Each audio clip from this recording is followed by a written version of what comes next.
guest, and the opinions given by the individual host and their guests do not necessarily reflect those of Para X, its affiliates, or its sponsors.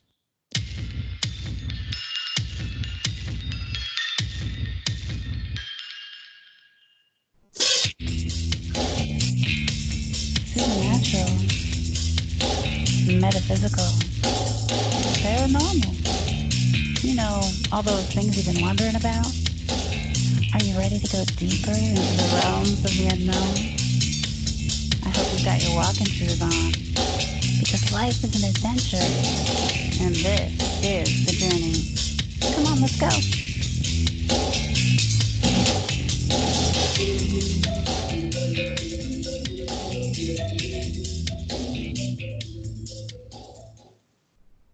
Hello and welcome to the Journey Radio Show. It's Wednesday night, and I'm Jen Kruse, your host. And of course, I'm here to talk to you about Bigfoot, so I'm going to show up as the She-Squatchers. Unfortunately, I don't have my trusty teammate with me tonight. She's making the mad dash back from Texas to Minnesota because of all this pandemic stuff. She wants to be up in the home country, safe in Minnesota. So she's making that mad dash back home. So instead, I asked Rod Nichols to join me again from Bexar County Bigfoot on YouTube.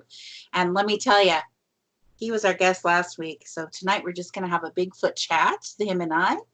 And if you want to find him on YouTube, his YouTube channel it's actually, it looks like Bexar County Bigfoot, but it's pronounced Bexar County Bigfoot. So it's Bexar County Bigfoot on YouTube, so you can find his stuff there. I'm going to post a link right now in the chat room to one of the videos on his YouTube channel called The Grand Structure. And I want to just welcome Rod to the show. Hi, Rod. Hey, what's going on? Hey, I'm glad you could join me tonight. And how does it feel to be standing in the place of a She-Squatcher? Hey, it feels great. I feel really good. I feel privileged. I really do. So thank you so much.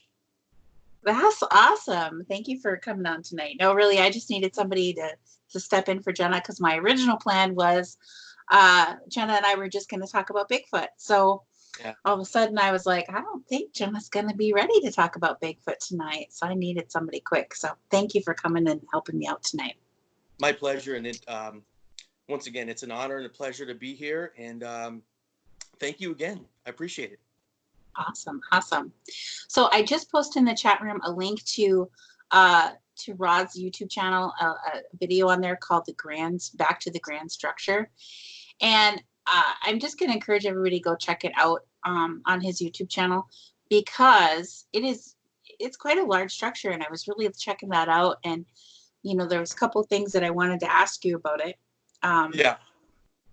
You know, I can tell right away that the trees that you have down there are not the same kind of trees we have up here in Minnesota. Right. Right. Is that area where it was built, are those trees that are left over after flooding, or is that just what the trees look like down there? So no, that's just what they look like down there. So we've got a lot of cedar, we've got a lot of mesquite, there's some oak, and there's probably a few other that I can't remember, because I failed horticulture in college, so forgive me if I do not know all the other proper names. But mesquite and cedar and oak being the dominant ones, and a lot of those trees, I think are a lot of them are cedar trees. And the one thing I wanted to point out specifically in reference to that structure is that, you know, you'll see the root system. Maybe you'll see in that video, the root systems are almost fully intact. A lot of them are, indicating that they were ripped out of the ground, you know, or some of them are broken at a spot where a human probably couldn't break them with their bare hands. Because of the diameter of these trees, and they're placed strategically and very thoughtfully in certain ways. So it's a very interesting structure. I discovered it not too long ago. And as I'm sure maybe other people have come across it before and not really given it a second thought. And that's kind of the thing. Um, People pass by these things sometimes and they don't give it a second thought. And I think they assume that other people did it.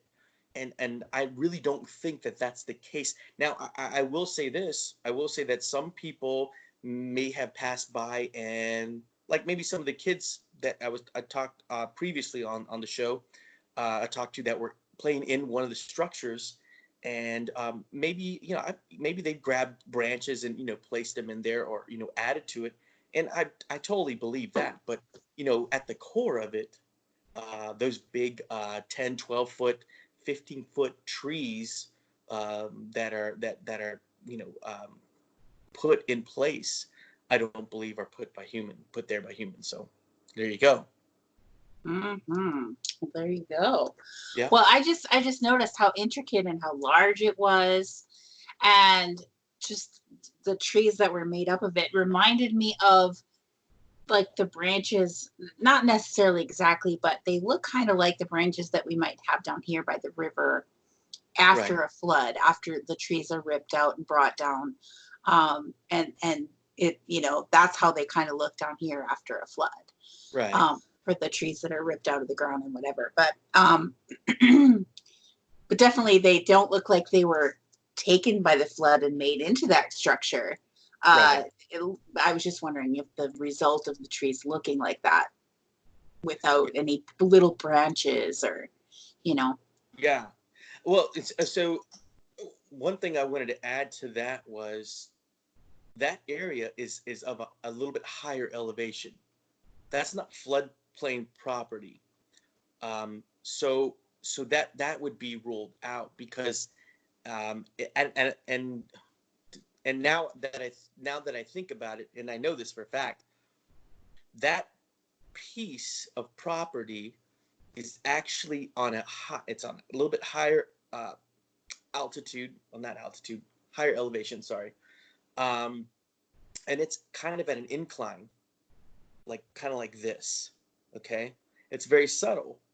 So the chances of water gathering or flooding, um, not so much, right? Not as if we were in a lower lying area where it went like this, right? That's Mhm. not where that piece of property is. So again, it's one of those things where, and I will say, I mean, there are some areas where you walk through and you go, "Hey, does that look like?" And then you got to consider the property is. If it's floodplain property, then more than likely it's not a structure. It's just, you know, trees that have gathered up in branches and things like that. So, that's one thing that I would have to add to that. This structure, though, that you recorded was definitely made by somebody or something. I mean, it's definitely Right? not flood Yeah. stuff. I was wondering if that's how the trees looked, the dead trees looked just Yeah. naturally there, because that's how they would look more so here after a flood by the river. And we Yeah. do have flooding by our rivers here, Yeah. in the Yeah. Red River Valley. Right. As do we, and the creek greenbelt of that particular area is further out, further south, um, from that area. So you know, um, there you go. One of those Mhm. things, I guess. Very cool. Very cool. Every time I cross the river going to work and back, I look down. I probably shouldn't, but I'm so distracted. I look down at the woods there by the river every time, see if I Yeah. see anything down there. Yeah. I can't I do. help I do myself. too. And Yeah. chances are there's probably not going to be anything right there by the interstate, but I can't help but look, sometimes we see deer down there or Right. turkeys or, you might see something. I do have had reports right outside of Moorhead, like literally on the edge of town by the river, that people are having some Bigfoot activity in the Wow. fall. Yeah. So I had that going on this last fall, and that's right on that river. So I mean, Uh, they could be there. And yeah. I thought, well, do they really like live up here all the time? I'm not sure about that, but I think Right. that they might be traveling along the river. Sure. And it makes sense, right? So there you go. You've got a water source. You've got maybe a river, or a creek green belt in my area. So, any path, with a water source, any ecosystem that supports big game. Uh, there you go, and that would be the indicator that you could have activity in that area.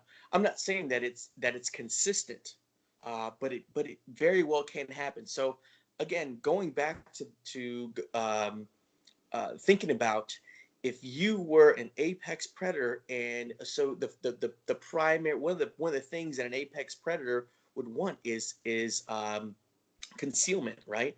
You want to be able to camouflage. You want to be able to utilize whatever it is that you can utilize, and also this, you want to have that higher ground, right? Um, on your prey, and that makes sense, right? Even from a military aspect, if you were if you took the higher ground, more than likely you're going to be okay, right? Because your enemy's on the lower ground. You can do whatever you want, or however you want to strategically do that, right? So it makes sense. So, but also too, going back to the rivers, yeah, that's totally.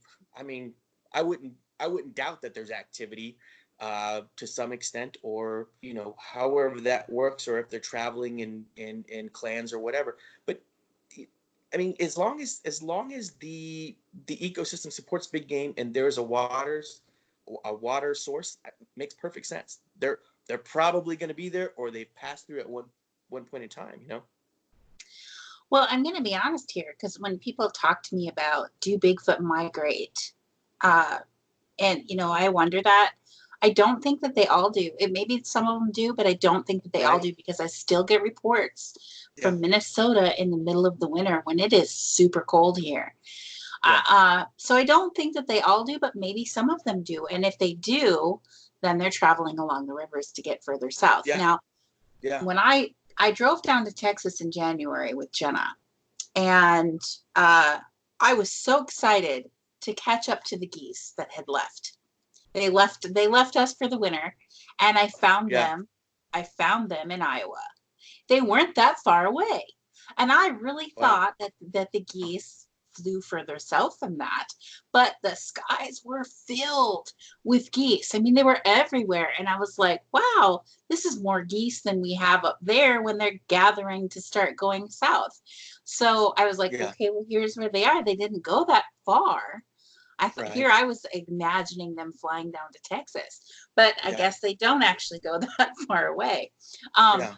so really, if Bigfoot, if some of them are traveling further south to have a more mild winter, because let's face it, sometimes it is 50 below zero here in Minnesota in the wintertime.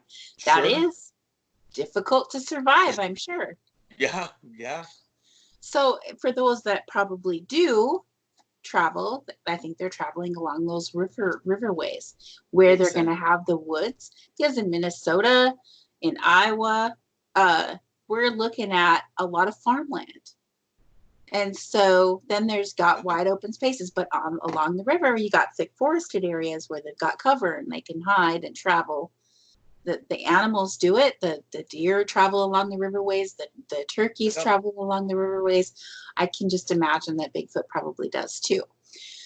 So Yeah. this is something I'm going to look more into this year as the Yeah. seasons change. I'm going to Yeah. start Yeah. watching those areas a little Yeah. bit closer. So I have a question in the chat room Yeah. from Sherry. She's asking, do Bigfoot engrave drawing images on the structures that they make? Good question. I myself have not seen that. I have seen, however, I have seen ground glyphs. Um, and if you don't know what a ground glyph is, maybe a little design with sticks, on the ground. I have seen a few of those.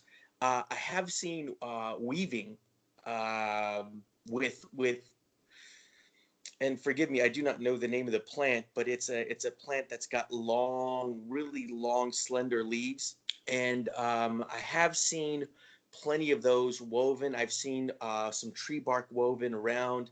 I have seen a tree stump. The very first structure that I found had a tree stump next to it that was probably about, oh, I don't know, maybe about 2 foot tall, and it had been dwindled down, maybe almost kind of like into an hourglass shape, by what I suspect are rocks that were around it that had some sharp edges.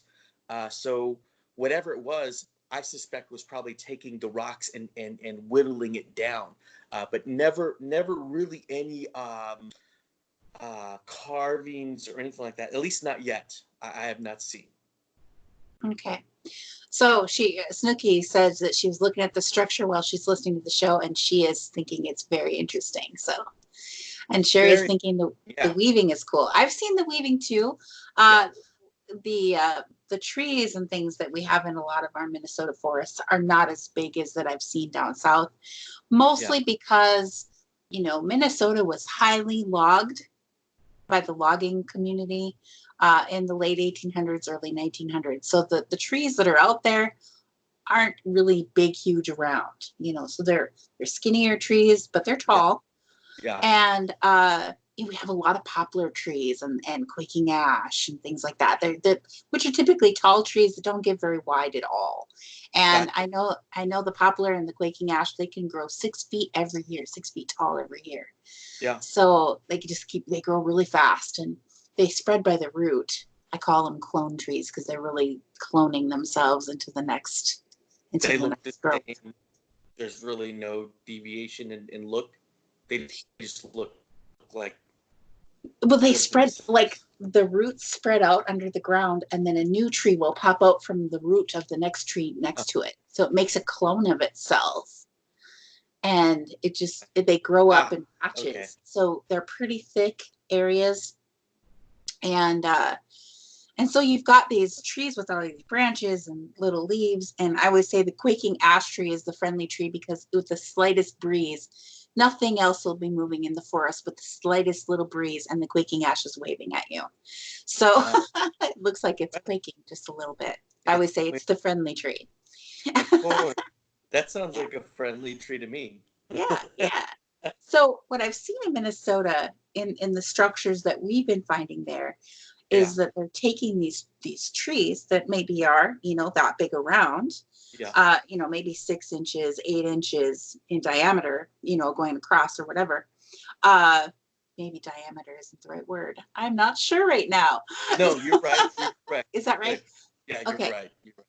Yeah. So when they do that, I've seen them stack them, like making a log house, but like weaving the smaller branches of them together. And literally there was a back wall of one of the structures that we found. And the second time I went there, they had taken some of it down, and literally some of the really big parts of it were lifted up and they didn't fall down, because if they did, they would have been laying right next to it. They had actually been turned this way. So it was like at a right angle to it. So it definitely didn't fall off of there like that. So somebody took it down, and that was very interesting to me. So I went up and I grabbed the back wall of this thing that was all very tall. It was all these trees that are stacked and weaved together. And I grabbed it and I shook it to see if I could shake it apart. And I couldn't, because it was so well weaved together. It's quite the unique structure. Yeah. Yeah. Some of these, and some structures are very well put together. It's fascinating. And I have to, and the thing that I do is just try to debunk it, right? And I think I mentioned that when we were, when I was on the last episode, and I really try not to sit there and go, oh, it's Bigfoot. I know it. I really try to use a lot of critical thinking, right? Could people do this? Yeah, they could. But here's the thing. But for what purpose? Right? What is, I think I had said this before, is it gonna, if the prime objective is to seek shelter in this thing to keep out rain, sunlight, some of the elements, and it doesn't do that, and you've got 12, 15-foot pieces that are huge, that are and this thing is just, I mean, really solid, right? What is it for? Then, and who did it? And why would a human do it? Right? And then I go, well, then I can match this up with somebody else that's in Oregon, that's in Oklahoma, that's in Utah, that's in Northern California. Can it's either like the biggest hoax ever in mankind, or Bigfoot is real and these structures are put together by them. You know what I mean? So for me, I have to look at all of the evidence that I've looked at from other people in other states and other cities and other areas, and go, wow, I found that style of structure here in San Antonio. And why is that? What's going on, right? So, you know, again, critical thinking is the key, I believe, but also understanding that, hey, either there's some really big, strong guys that are going around these wilderness parks and just putting this stuff together for no reason, or these things really exist. And I'm gonna say that these things really do exist. Makes it makes sense because everything lines up. All the evidence lines up with somebody else in another state. There you go. Right, right. Yeah.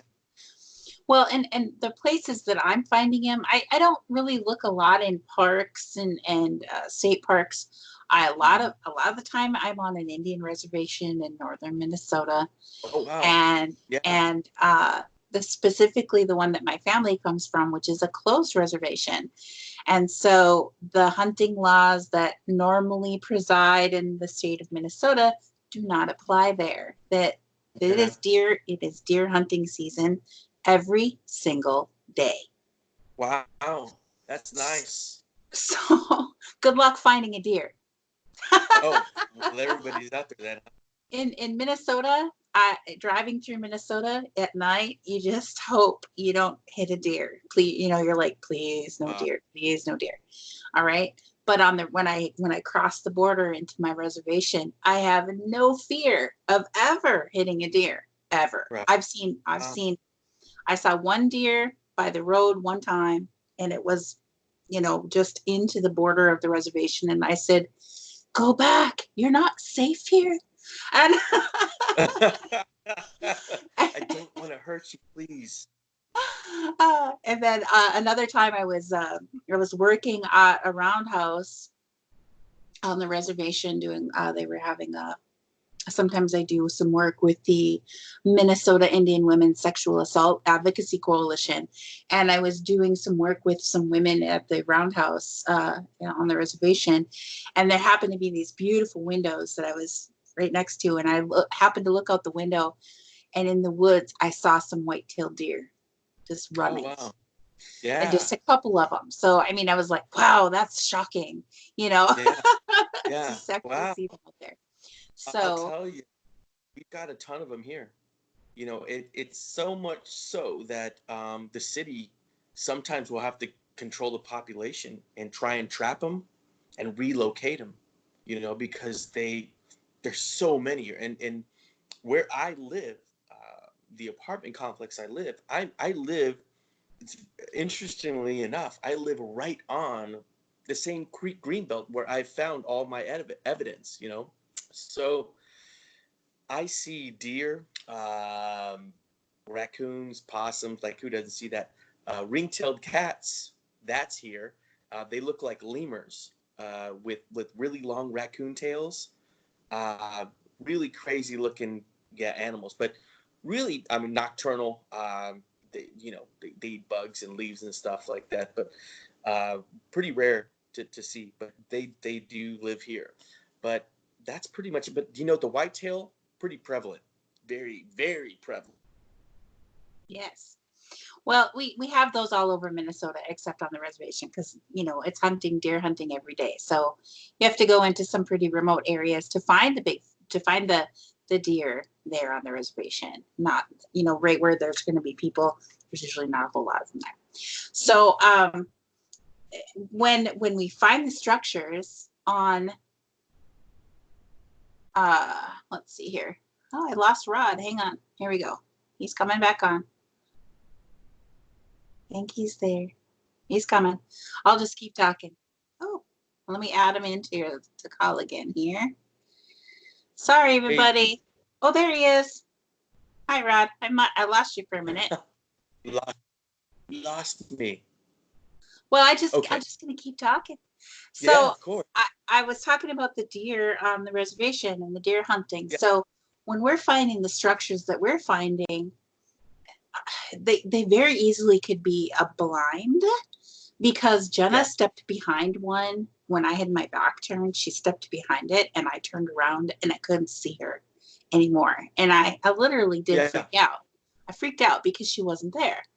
And I was like, oh, where did she go? Because she was just there and then she was gone.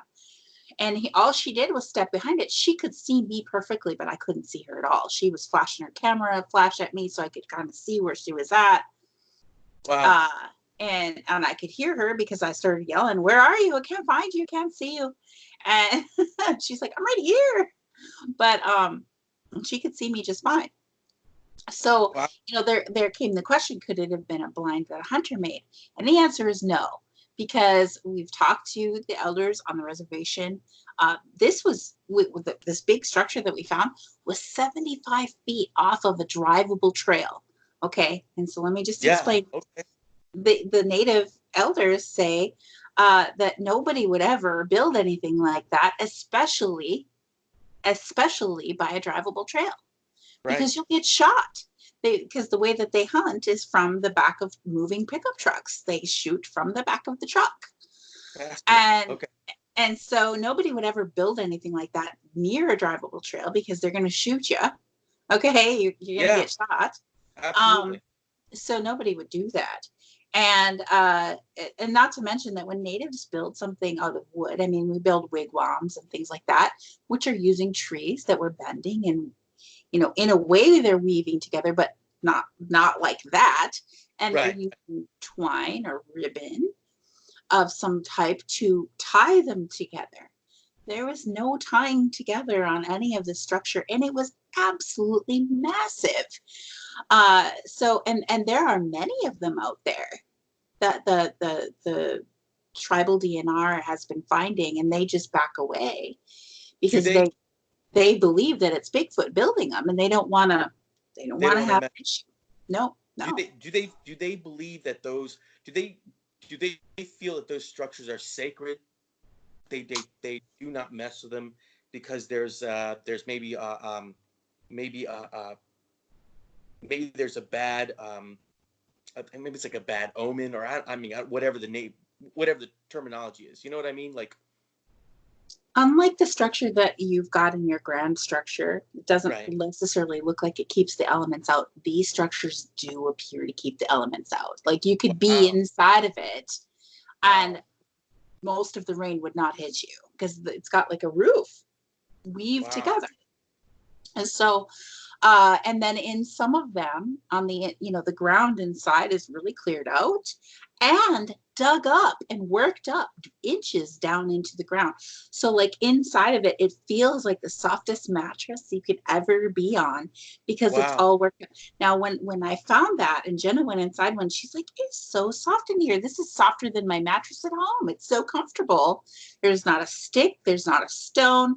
There, I mean, you could lay down and just be comfortable. Okay.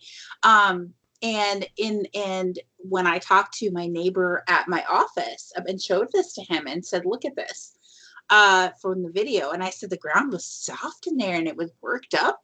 And he said, Jennifer, and he taught Army survival for the Army. Yeah. He said, Jennifer, this is what you have to do in Minnesota to sleep on the ground without getting hypothermia, like in the cooler months. You have to do this or you will get, the ground will suck the heat right out of you and you'll die of hypothermia in your sleep. So this, Wow. and I didn't know that. So whoever built this did know that. Wow. Now, the other part of that is that these structures are so large. I mean, large. And again, pulled out of the ground, roots and all. Sometimes they're flipped upside down so the roots are in the air and like teepeed together. Yeah. Yeah. Just and they build towers on the ends, and literally there's like foliage that are weaved together in between these really tall trees that are teepeed together into a tower shapes. And it looks like they can crawl up into like the sections and get high up in there and have like a lookout section. And then inside of some of these structures, not all of them, but inside some of them, there are holes in the ground that go down into like a tunnel cave area. What? Yeah. Really? Now, and it makes sense to me because in Minnesota, again, we can have 20 below zero, 50 below zero in the wintertime. Okay.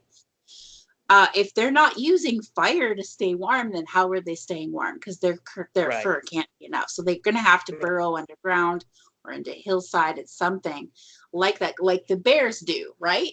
In order to stay warm.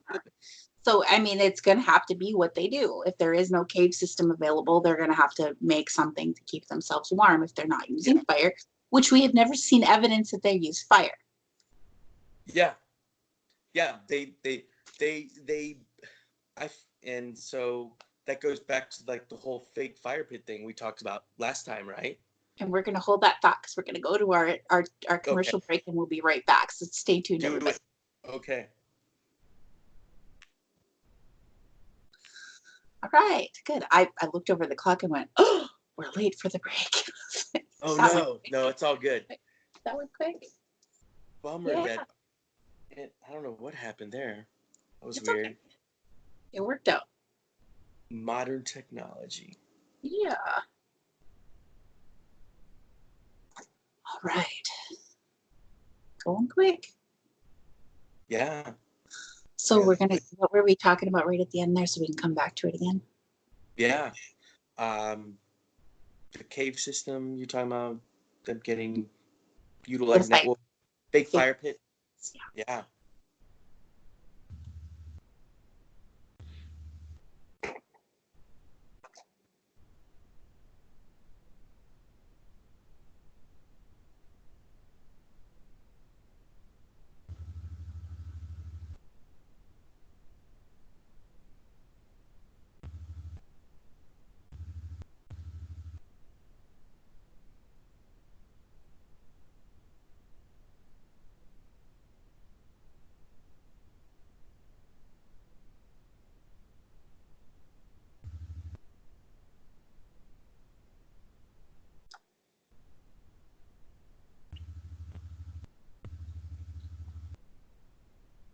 If you're saying something, Sarge, I can't hear you.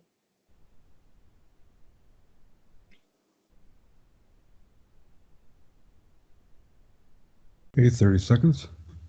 Oh. I kept hearing like this mic coming on and I'm like, I don't hear anything. All right.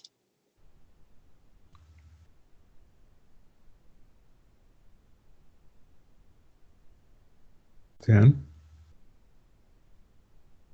I could give you a foghorn. And go.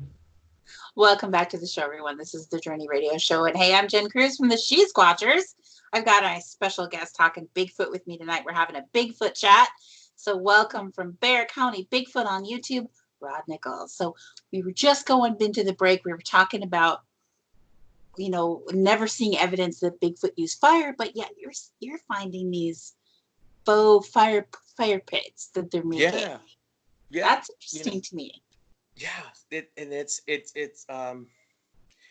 I see them a lot. I see them a lot with structures, at least in my neck of the woods. Now, I will say this: a reference to Christopher Noel.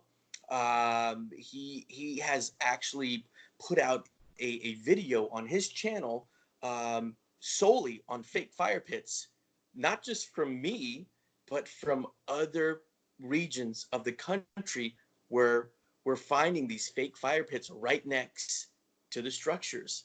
It's really crazy.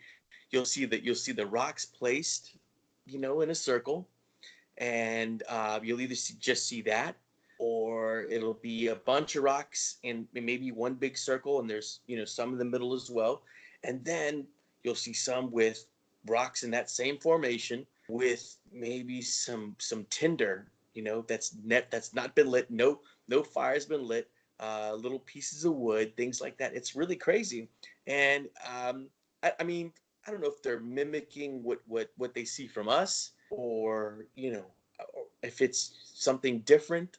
I'm not sure, but it's really fascinating that you see these fake fire pits right next to these structures, and you're like, okay, is this for us to be thrown off? I don't know. Who knows? So Okay, so those little, like 2 or 3 feet tall little teepee structures that you kind of find that are definitely put together by somebody with sticks, and they look like little teepee structures. They're only 2 or 3 feet tall. yeah, People find those, and I always thought, that's just, I don't know what that is, but it can't be Bigfoot. What would that be for? But then when we started finding these intricately built stick structures that are they're den-like stick structures. And I'm finding these 2 or 3 foot tall little teepee structures outside of it, right outside of it. Then I go, okay, so maybe it is connected to Bigfoot. I still don't know what these are for. But yeah. now that I'm finding it right here, okay, maybe there is a connection there. What do you think those are for? Do you find those down there in Texas? Yeah, I mean, it's there pretty often. I don't, I really don't know what to make of it. My speculation is I think maybe maybe it's something that's been witnessed by them, and they think that that's kind of I think a lot of the things some of the things that they do, they mimic us, right? And I'll point back to even the vocalizations. I'll go as far as that, right? I've heard vocalizations. MK Davis has some really compelling vocalizations, some stuff that he's recorded, and he's had some of these vocalizations from some of these alleged Sasquatch that will mimic or mimic birds, uh, or or use words that they've probably heard from other people, or names, right? It's pretty interesting. So the mimicking idea I can get behind, with the faux fire pits, because it seems to me, even in vocalization, they kind of try and mimic what they hear from us, if they're around at certain points and they hear us, right? So, or maybe at some point they've been around a campsite with people, and they've seen the fire, right? They've seen us build those, or I could say it's a generational thing, where that's been passed down to generation from generation to generation, right?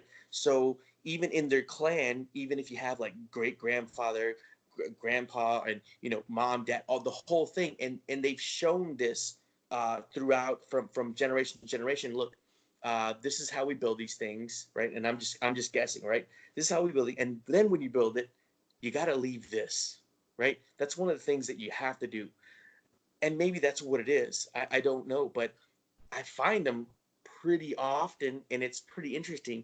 The other thing that I've found by some of the structures have been some of the rock stacks, you know, stuff that's been rocks that have just been stacked up real neat and real nice right next to the structures, along with some really odd items. I found a random big bouncy ball right next to one of them. A empty Tic Tac box with a yellow piece of cloth shoved in it with a single feather inside of it, right next to the rock stack, right next to the bouncy ball, like real neatly placed. So very odd things. But with that, yeah, you'll find the fake fire pits. So those are the things I can only think of in my mind of as to why they probably do it. I'm feeling like it's just mimicking human behavior, and that's just it, because it's what we've done. We've built a fire pit. Like, for me, being in Texas, living in Texas my whole life, and going out and being in high school, and I had a truck when I was in high school, and we would go out and party in the woods. That's what we did. We built bonfires. We put rocks around the bonfire, and we parked our trucks, and we built and that was it. So I'm thinking maybe that's something that they've seen, and that's what they're mimicking. So that's what I think. So this leads me to think, I wonder if they're sending an invitation. Like, hey, here's a little structure. Why don't you spend the night, build a fire, and we'll come visit? Interesting. Wow. I never thought about that. And I'm, and by the way, I'm open to all points. Everybody, because everybody's got a different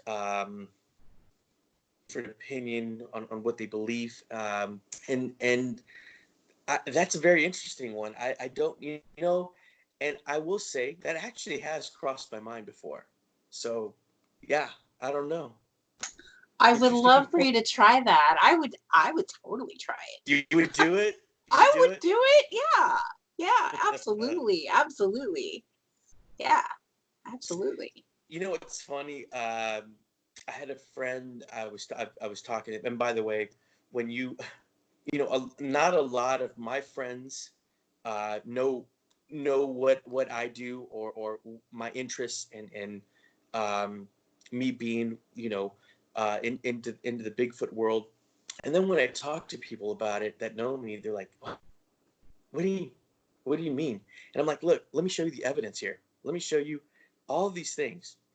And by the time I'm done, they're like, you can tell they're thinking, like, you can look in their eyes and they're like, wow, this is crazy, but I can make sense.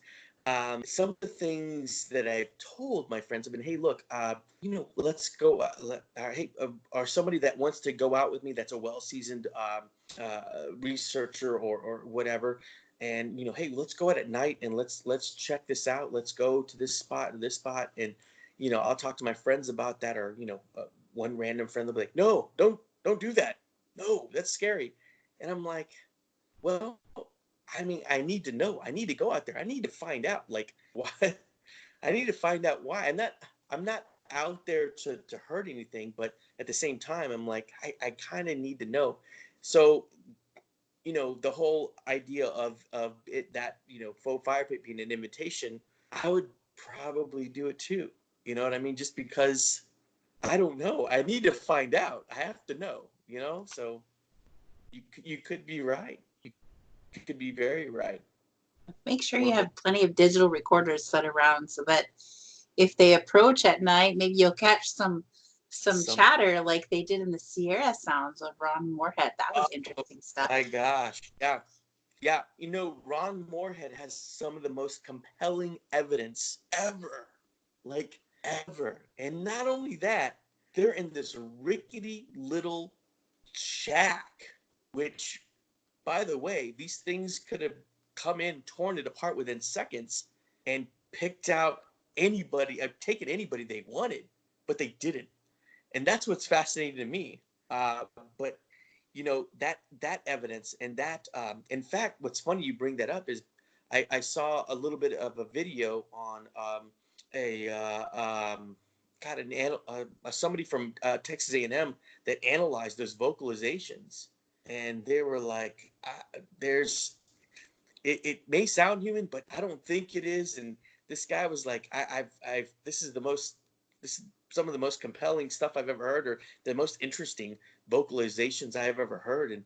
And 9 times out of 10, when these vocalizations come out and you send them off to get them analyzed, most of the time it comes back as like, wow, we don't even think this is human. Like, how can this happen? So that stuff that's very compelling, very cool stuff.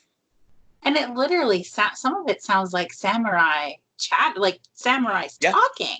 Absolutely. Just bizarre. Awesome stuff. I would love to get recordings like that. Oh man, I'm telling you, I would, I would do backflips if that happened. That would be in. I think that would be. I mean, who knows? You know, it could very well happen. I think it's right place at the right time, or maybe to some people, maybe wrong place at the wrong time. I don't know. However you perceive that to be, but you know, for me, I think. Well, I just bought like 2 new voice recorders, so I'm going to be putting them to the test here pretty soon. We'll see what happens. Good. At least some of the sites that I've been to that I feel like are a little bit more active than others. So I mean, we'll see what happens there. I really hope I capture something a little bit more than, well, I'm thankful for whatever I capture. I'll tell you that right now. Whatever is supposed to be given to me, I will take it. But let's face it, if we were able to get vocalizations, wow, that would be awesome. That would be awesome. So there is a question in the chat room. Sherry is asking, is there Bigfoot music other than wood knocking? You know, so from what I have seen, through colleagues that have been in this a lot longer than I have, the only thing, there's really nothing that I've seen beyond the wood knocks that have been, as far as music is concerned, or even the vocalizations, because some of the vocalizations, quite frankly, at least was terrifying. There was nothing musical about that. It was pretty scary, I'll be honest with you. The other thing would be going back to the wood knocks. There are some rhythmic. I guess they can get it a bit rhythmic with some of the wood knocks. I don't hear that often though. I really don't. Usually it's a single wood knock or once or twice, and that's about it. I will say there was a friend, and this is interesting. There's a, well, not was there a friend I have who lives close to, in proximity to one of those parks where I found my wood structure, one of my wood structures. She has in another house. She called me the other day and she said, "Hey, look, remember all that Bigfoot stuff you're talking about?" And she told me a few things about her house and about things that have happened around her house that were alarming to her, that really freaked her out and freaked her kids out, by the way, that I had never heard in my area. So she was like, "Hey, there is something outside a ways off in the creek by my property that is howling, and it's not a coyote." She's like, "I know what coyotes sound like. This is not a coyote. It sounds like something that's an impression of a coyote. Like it's trying to sound like there's You're breaking up a little bit. They're crying and they're freaking out." Did you hear me? Can you hear me now? Hello? Well, I don't know if it's my connection or yours, but to me, you're breaking up a little bit. So no. Now it looks like it's clearing up, so that's good. Am I there now? Can you hear me now? Yes, I can. Yes, I can. That's good. That's Sorry. good. That's all right. That's all right. So where did you hear? I also haven't heard any music going on like that. Yeah. In the forest. Although we have taken my drums. I have 2 buffalo hide drums that were made from the same buffalo. And Cool. we took them out one night and we played them. And yes, and we gave each other what I would call drum washings, which is, do you know what a drum washing is? No.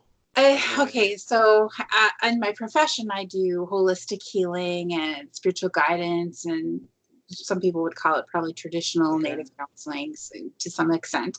Um, and so then, as an energy healer, if you work with drums, there is a way to wash a person's energy with the drum. And it Okay. feels amazing. It feels amazing because you can literally feel the drum penetrating your body. It's really kind of cool. So Wow. I was teaching my team how to do this. So I drum washed them, and then they tried to drum wash me. And we were just kind of trying to see if there would be any response at all to drumming out there. Yeah. And so we only tried that one time. We're definitely going to try it again, and in probably a more active area. So, yeah, very No interesting. response though. Nothing at that Well, time. not at that time, no. But Yeah. I mean, we weren't. I wasn't in an area. We weren't in an area that I thought was like super active anyway. But Yeah. Yeah. it's where we were at. So we just thought, well, we'll try it. We'll do something. Um, Interesting. sometimes you're not exactly where you'd like to be. Yeah. Yeah. No, that. Yeah. Absolutely, that happens. I mean, and in hindsight, and some of the wood knocks that I got were a spot where I thought was active, and I got wood knocks, but then I sit back and I go, man, I should have brought it over to this spot, and it's like, it's like the shoulda, woulda, coulda type of thing. You're like, and so now, if you have multiple, if you're able to get multiple voice vocal recorders, voice recorders, that works even better because then you can have multiples and you can set them to go off at a certain time, and that works out pretty well. So I know Rick. You had him recently on the show. He's got a really cool. He's got some really good vocal recorders as well, and he's got his own way of making them like almost waterproof. He's got them encased in something. He's done some really cool stuff. So I'm trying to take some cues from him and doing his customization on making them waterproof, because you don't know if it's going to rain that night or whatever, or it says, the forecast says it may not and it does, and then hey, you're out of like a vocal recorder, so I mean, you got to be good about that stuff. So Exactly. I think yeah, absolutely. So but So yeah. one thing I wanted to bring up too is that we're in the middle of this pandemic with the coronavirus, COVID-19, and Yeah. a lot of people are off work. They're not working as much because of that.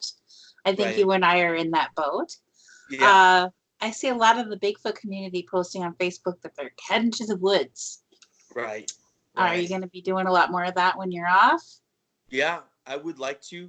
Um, Definitely would like to do that on my because as much as I would love to get paid to do Bigfoot stuff, I don't, right? No, who does, honestly? Uh, so anytime that I've got, man, that's a free time. Yeah, I want to head out there. I want to check out, some other things, some other areas that I'd like to check out to see if, hey, if there's any activity. Uh, that's definitely something that's on my list to do for sure. Got to go out there. I really try hard to stay active as much as I can, but obviously the responsibilities in life, having being a dad and then having a full-time job and then trying to do this, it's kind of it takes a while, but man, any chance I get, absolutely. And if I get some free time, you bet I'm going to be out there, boots on the ground for sure, for sure. How about you? Awesome. Yes. And as our snow is melting, and hopefully it's not going to be a muddy mess. Yeah. Yeah, no Yes. joke. Yeah. So it's the muddy mess thing right now. I don't know what that's like. Really? No. You kidding me? Well, we're in flood watch right now because we had a lot of snow this winter. Yeah. So as the snow melts and it rushes to the river across the fields, and then Yeah. it fills the river. And as the river flows and gathers more and more of this melted snow, then it begins to flood the rivers. So, Wow. they've been sandbagging. I know we're supposed to be doing social distancing, but they've been having sandbagging things going on at the Yeah. centers to, because they need so many sandbags filled so that they can build Yeah. the dikes and keep the water out of the city. So Yeah. this week I had an interesting thing happen. So show, and they had seen me on there, and she tracked me down online, and she wanted me to do a spiritual reading for her, or a psychic reading, or just to see what I could see for her. Right.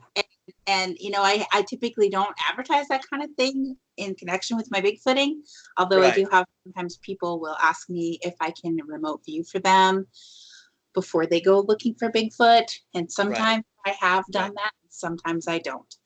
Okay. It really just depends on how busy I am, how I feel about it in the moment. Sure. And to be honest, I think that sometimes if I don't see something there, it's not always that they're not there. It's maybe that I'm not supposed to see something there for this person. Right. But I have seen and given people information before, and it was accurate. So that was interesting. Wow. So during this time of being off a lot of work, I can do some, I thought, well, hey, let's put it out there then, since there's been some interest. Anybody who'd like to get in touch with me about potentially doing some of that online or on the phone, give me a shout out at SheSquatchers@yahoo.com. So that's my email address, SheSquatchers@yahoo.com. So you can contact me there. And hey, won't you find our YouTube channel at SheSquatchers Official and give us a subscribe, turn that red button to subscribe, turn that gray, and do the same for Rod's YouTube channel, which is Bear County Bigfoot, which it's spelled BEXAR County Bigfoot, right? Yes. So please go do the same and subscribe to his channel. Check out that grand structure that he's found. That's a very interesting structure. I enjoyed watching that and seeing your mom going through that. I like to take my mom out too. Yeah, absolutely. She loves it, man. She's like, okay, show me something else. And I'm like, all right, Mom, I take her out, and she loves it. She's fascinated. So it's cool. I'm lucky to have that, because you think about when you were younger and you go to your parents like, hey, I believe in this, or I've seen that. They're like, oh, come on, you're a kid, you don't know what you're talking about, But my mother, God bless her, she really is interested and she really is fascinated by the whole thing. So I'm lucky. Yeah, that's awesome. Yeah. I think I got my sense of adventure from my mom. Her and I used to walk in the woods all the time when I was growing up. Oh, cool. Yeah, so she was teaching me about plants that you could eat and mushrooms that you could eat, and we were scavenging. Cool. Yeah, Wow. we were scavenging for food in the forest, and just that's equipping you. That's amazing. How I grew up. We grew, raised, and hunted almost everything that we ate when I was growing up, and I was organic before organic was cool. Right. And it was because we were poor. Well, but we had to. You know how to survive. You know how to survive, and that's exactly. I tell you, that's such a valuable thing. I think I wish I had grown up kind of in that way to know that stuff. So you're very lucky. Thank you so much for joining me tonight. We have to say goodnight, and thanks for tuning in, everybody. We'll see you right here next week on the Journey Radio Show. Good night. Good night.